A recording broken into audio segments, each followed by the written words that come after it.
பிராக்டிக்கலா வந்துங்க உயர் நீதிமன்றத்துல தமிழ்நாடு கவர்மெண்ட் எஸ்ஐடி எல்லாம் கேட்கவே இல்லை இல்லையா? இது எல்லாருக்கும் தெரியும். அப்ப எஸ்ஐடி ஆர்டர் பண்ணது ஒரு சிங்கிள் ஜட்ஜ். பெட்டிஷனே வேற பெட்டிஷன். விஜய் தரப்ப கேட்கலங்கிறது பிரின்சிபல்ஸ் ஆஃப் நேச்சுரல் ஜஸ்டிஸ்க்கு எதிரானதுன்னு தான் நான்லாம் கருத்து சொல்லிட்டு இருக்கேன் இன்னைக்கும். அப்ப அது எஸ்ஐடி ஃபார்ம் பண்ணுது. உயர்நீதிமன்றம் எஸ்ஐடி ஃபார்ம் பண்ண பிறகு அதை எதிர்த்து உச்சநீதிமன்றத்துக்கு எப்படி தமிழ்நாடு அரசு போகும்?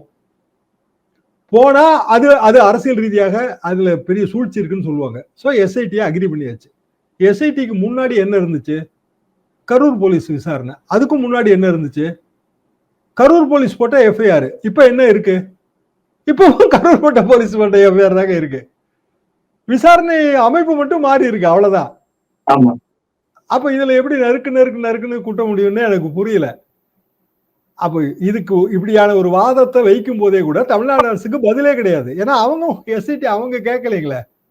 அவங்களை பொறுத்த வரைக்கும் கரூர் போலீஸ் விசாரிச்சுக்கிட்டே இருக்கிறது அதுதான் அவங்க முதல்ல ஏற்படுத்தின அமைப்பு. அதை விட எஃப்ஐஆர் அவங்க ஃபைல் பண்றாங்க. அப்ப அடிப்படையிலே முதலமைச்சர் என்ன சொன்னார்னா, இதுல வந்து அரசியலே வேண்டாம். விஜயை பொறுத்த வரைக்கும் கட்சி தொண்டர்கள் சாகணும்னு யாரும் விரும்ப மாட்டாங்க. எந்த அரசியல் கட்சியும் விரும்ப மாட்டாங்க. இதுக்கு யார் காரணம்? இது மாதிரி விஷயங்களை இனிமேல் எப்படி எதிர்காலத்தில் தடுக்க முடியும்? அதுக்கான அமைப்பு என்ன? என்ன விதிகள் வகுக்கணும்? இவ்வளவுதான் இதுல பாயிண்ட். வேற பாயிண்டே கிடையாதுன்னு அவர் தெளிவாவே சொன்னார். இப்பவும் அதான் நடந்துட்டு இருக்கு. அது விஜய் வந்து ஒரு பெருந்தன்மையா பேசுவதை போல முதலமைச்சர் நடிக்கிறார், வன்மத்தை கொட்டி விட்டார்.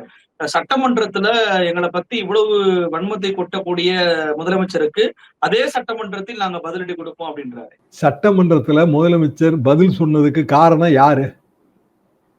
எதிர்கட்சி தலைவர் எடப்பாடி பழனிசாமி அவர்கள் கொண்டு வந்த தீர்மானம், கவன ஈர்ப்பு தீர்மானம்.